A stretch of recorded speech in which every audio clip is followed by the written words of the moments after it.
الحمد لله رب العالمين أشهد أن لا إله إلا الله وحده لا شريك له وأشهد أن سيدنا ومولانا محمدا عبده ورسوله أما بعد فأعوذ بالله من الشيطان الرجيم بسم الله الرحمن الرحيم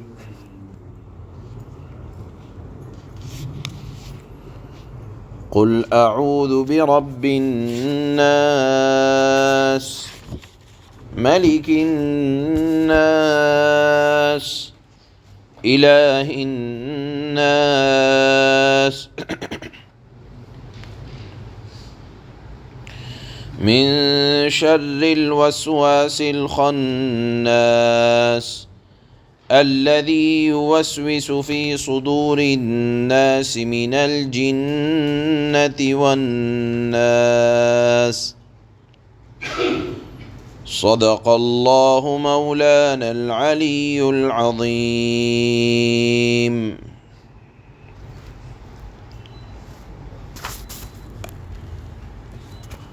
یہ قرآن کریم کی آخر کی صورت ہے، اور آپ نے قرآن کریم کی جو صورت پہلی پڑھی تھی سورہ فاتحہ، اس میں ایک دعا کی گئی تھی، اہدنا الصراط المستقیم، کہ اے اللہ ہمیں سیدھا راستہ دکھلا دیں۔ وہ سیدھا راستہ کہاں ملے گا؟ وہ سیدھا راستہ سورہ بقرہ سے شروع ہو کر والناس کی ختم تک اللہ نے اس پورے سیدھے راستے کی تعلیم فرمائی ہے، اور ظاہر سی بات ہے کہ اس پر عمل تبھی ہو سکتا ہے جب ہم اپنے آپ کو اللہ کی حفاظت میں دے دیں۔ کیوں؟ اس لیے کہ حدیث مبارک میں آتا ہے کہ جب اللہ انسان کے ہاں کوئی اولاد دیتے ہیں تو ساتھ میں ایک شیطان کو مسلط کر دیتے ہیں۔ وہ شیطان برابر وسوسے ڈالتا رہتا ہے، الا یہ کہ بچہ بڑے ہونے کے بعد اللہ کا ذکر کرنے لگے تو شیطان پیچھے کو ہٹ جاتا ہے، دبک کر بیٹھ جاتا ہے، اور جہاں غفلت ہوتی ہے وہاں فوراً آ کر دوبارہ وسوسے ڈالنے لگتا ہے، دل میں برے برے خیالات ڈالنے لگتا ہے، اور پھر چاہتا ہے کہ ان خیالات پر انسان عمل بھی کر بیٹھے۔ لہذا اس سے بچاؤ کے لیے کہ شیطان کے حملوں سے کیسے بچا جائے،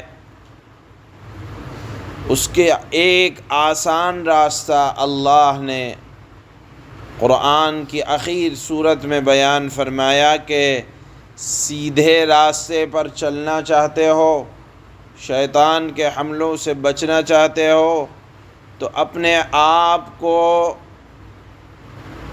ایسی ذات کے حوالے کر دو جس کی شان یہ ہے، جو یہاں 3 صفت اللہ نے اپنی بیان فرمائی۔ برب الناس، اپنے آپ کو اس کے حوالے کر دو، اس ذات کے پناہ میں دے دو جو لوگوں کا رب ہے۔ ملک الناس، جو بادشاہ ہے لوگوں کا۔ الہ الناس، جو معبود ہے لوگوں کا، تنہا معبود ہے، اس کے علاوہ کوئی معبود نہیں۔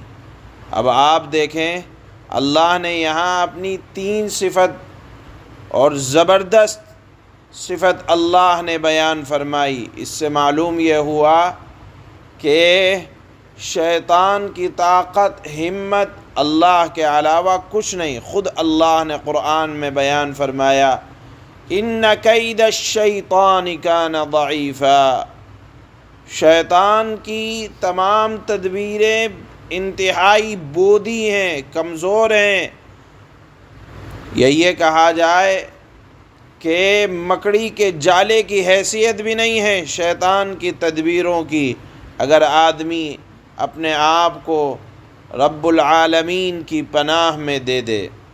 لہذا اللہ نے فرمایا سیدھا راستہ چاہتے ہو تو اپنے آپ کو محفوظ کر لو اللہ کی پناہ میں آ کر، جس کی شان یہ ہے جو لوگوں کا بھی رب ہے، جو لوگوں کا مالک بھی ہے، جو لوگوں کا معبود بھی ہے۔ کس سے پناہ چالو؟ من شر الوسواس الخناس، جو پیچھے ہٹ جانے والے کے شر سے، یعنی وسوسہ ڈالے گا شیطان اور پیچھے ہٹ جائے گا۔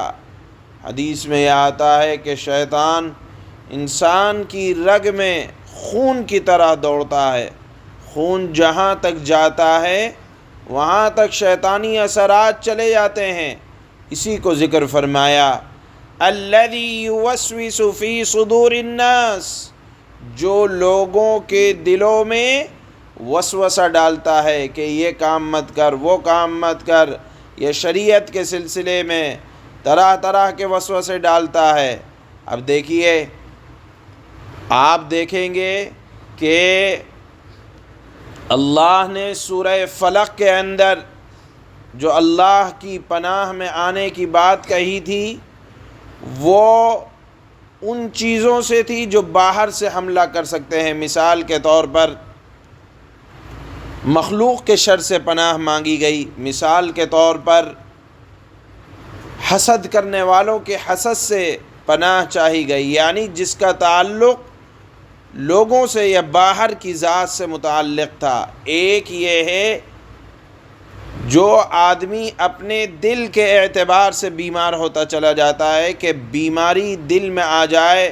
مثال کے طور پر آپ دیندار بننے کی کوشش کر رہے ہیں لیکن دل میں شیطان نے وسوسہ ڈال دیا کہ میاں دینداری میں کیا رکھا ہے، اپنے بچے کو اگر قرآن کی تعلیم دی جائے تو کھائے گا کیا، کمائے گا کیا۔ اس طرح کے وسوسے اگر دل میں ڈالے جا رہے ہیں تو یہ آدمی کی اپنی ذات کے اندر سے بیماری پیدا ہو رہی ہے، جو شیطانی اثرات یا شیطانی خیالات کی وجہ سے ہے۔ اللہ نے فرمایا کہ اس سے پناہ میں آ جاؤ۔ اب یہ وسوسے ڈالنے والے یا شریعت کے متعلق طرح طرح سے کمزور خیالات کو تناور درخت بنانے والے لوگ جنات میں سے بھی ہو سکتے ہیں، شیطانی وسوسہ آ رہا ہے، اور انسانوں میں سے ہو سکتے ہیں۔ مثال کے طور پر آپ شریعت پر عمل کرنے کی کوشش کریں اور کوئی آپ سے کہے کہ تمہیں تو بس ہر بات میں شریعت نظر آتی ہے، بالکل آنی چاہیے، اللہ کا حکم ہے۔ کوئی اگر یہ بات کہے کہ ہر بات میں تم مسائل کو لاتے ہو، شریعت کو لاتے ہو، حدیث کو لاتے ہو، لانا ہی چاہیے، اگر کوئی اس کے خلاف بات کرتا ہے تو سمجھ لے کہ وہ شیطان ہے۔ جس طرح شیطان ایک وہ ہوتا ہے جو ہمیں آنکھوں سے نظر نہیں آتا، اسی طرح ایک شیطان وہ ہوتا ہے جو انسانی شکل میں ہوتا انسان ہے لیکن حرکتیں ساری شیطانوں والی ہیں۔ اس کا یہاں اللہ نے ذکر فرمایا کہ ان شیطانوں سے بھی پناہ چاہو جو بظاہر انسان کی شکل میں ہے۔ من الجن والناس، یعنی شیطان جناتوں میں سے بھی ہوتے ہیں، آنکھوں سے نظر نہیں آتے، اور شیطان انسانوں میں سے بھی ہوتے ہیں جو گندے خیالات، گندی باتیں ذہن میں ڈالتے ہیں۔ لہذا اگر سیدھی راہ جس کی دعا سورہ فاتحہ میں مانگی ہے، اگر تم سیدھی راہ پر چلنا چاہتے ہو تو شیاطین الانس والجن سے بچ جاؤ، اور اس کا ایک واحد طریقہ یہ ہے کہ اپنے آپ کو کسی سپر پاور طاقت کی حفاظت میں دے دو، اور اللہ کی طاقت سے بڑھ کر کسی کی کوئی طاقت نہیں ہے، تو سیدھے راستے پر آ جاؤ گے۔ جس کی دعا سورہ فاتحہ میں بار بار کی جاتی ہے۔ اس مضمون پر اللہ نے سورہ ناس کو مکمل کیا، اور دونوں صورتوں میں علماء نے یہی مناسبت رکھی ہے کہ قرآن کی پہلی صورت میں اللہ نے ایسی دعا کی تعلیم دی ہے جو سیدھے راستے کی طرف یا ہدایت کی طرف آنے کی دعا ہے، اور وہ ہدایت تبھی مل سکتی ہے جب اللہ کی مدد شامل حال ہو، اور اللہ کی مدد شامل حال کے لیے آدمی کو اللہ کی حفاظت میں آ جانا چاہیے، تو خود بخود سیدھے راہ پر آ جائے گا۔ گویا کہ اللہ نے مسائل کا حل بھی بیان فرما دیا، اور کیا طلب کرنا چاہیے اس کو بھی ذکر فرما دیا۔ اللہ فرماتے ہیں بسم اللہ الرحمن الرحیم، شروع اس اللہ کے نام سے جو مہربان ہے، سب پر مہربان ہے، بہت مہربان ہے۔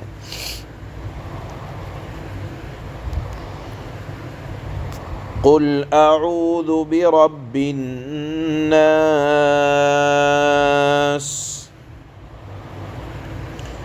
اے نبی آپ کہیں کہ میں پناہ مانگتا ہوں سب لوگوں کے پروردگار کی، یعنی صرف میرا ہی پروردگار نہیں ہے، سب دنیا میں جتنے لوگ بستے ہیں سب کو پالنے والی ذات تن تنہا اللہ کی ہے۔ ماں باپ نہیں پالتے، اعزاء اقربا نہیں پالتے، مجھے میری روزی نہیں پالتی، اللہ پالتا ہے۔ ملک الناس، سب لوگوں کے بادشاہ کی پناہ مانگتا ہوں۔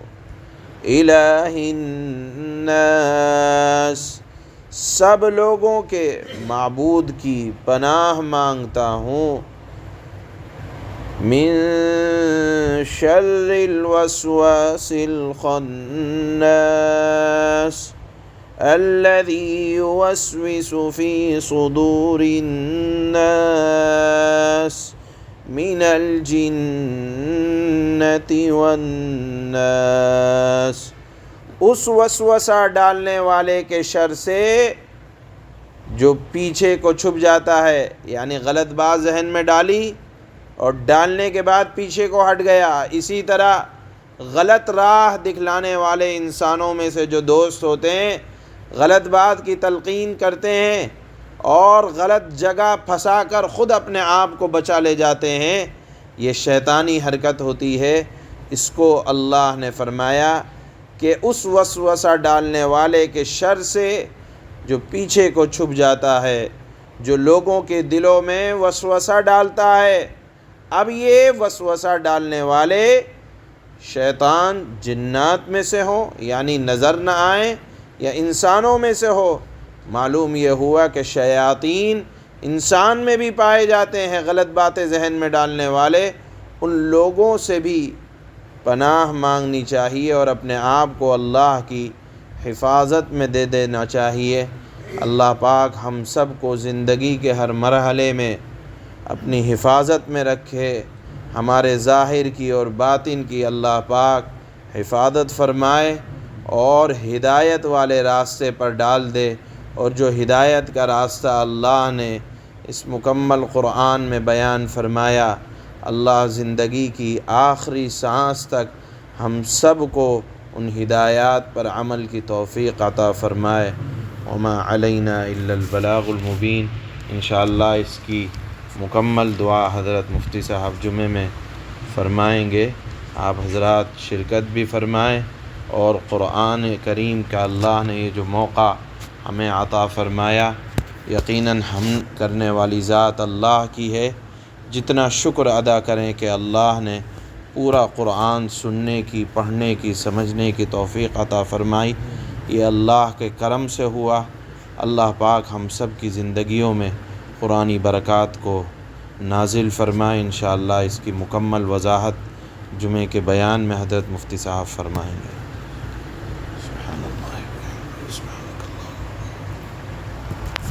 دعا بھی اسی وقت ہوگی انشاءاللہ۔